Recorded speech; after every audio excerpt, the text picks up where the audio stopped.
بسم اللہ الرحمن الرحیم۔ جیسے ہی ماہ رمضان کا مہینہ قریب آیا، حضرت علی علیہ السلام نے ارشاد فرمایا کہ اللہ کے نبی نے ہمیں ایک خطبہ دیا، اور اس خطبے میں ارشاد فرمایا، اے لوگو، تمہاری طرف اللہ کا مہینہ برکت، رحمت اور مغفرت کے ساتھ آ رہا ہے۔ یہ وہ مہینہ ہے جو خدا کے نزدیک سب مہینوں سے بہتر ہے،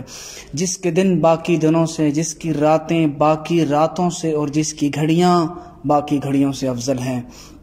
یہ وہ مہینہ ہے جس میں خداوند عالم نے تمہیں اپنی ضیافت اور مہمانی کی دعوت دی ہے، اور جس میں تمہیں خدا نے صاحبان عزت اور عظمت میں سے قرار دیا ہے۔ تمہارا اس مہینے میں سانس لینا تسبیح کا اور اس میں سونا عبادت کا ثواب رکھتا ہے۔ تمہارے اعمال اس میں قبول کیے جاتے ہیں اور دعائیں پوری کی جاتی ہیں۔ پس تم صاف اور سچی نیت اور پاک و پاکیزہ دل کے ساتھ خداوند عالم سے سوال کرو، اللہ تمہیں اس بابرکت مہینے میں روزے رکھنے اور تلاوت قرآن کی توفیق عنایت فرمائے، کیونکہ جو شخص اس مہینے میں اللہ کی بخشش سے محروم رہے گا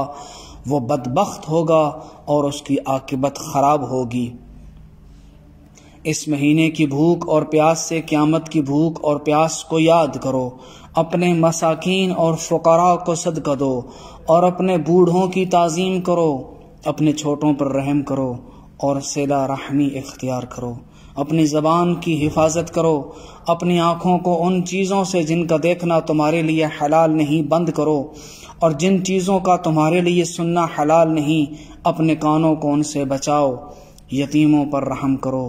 تاکہ لوگ تمہارے بعد تمہارے یتیموں پہ رحم کریں، اور بارگاہ خدا میں اپنے گناہوں سے توبہ کرو، اور نماز کے وقت اپنے ہاتھوں کو دعا کے لیے بلند کرو، کیونکہ نماز کا وقت دعا کے لیے بہترین وقت ہے۔ اللہ تعالیٰ اس وقت اپنے بندوں کو نظر رحمت سے دیکھتا ہے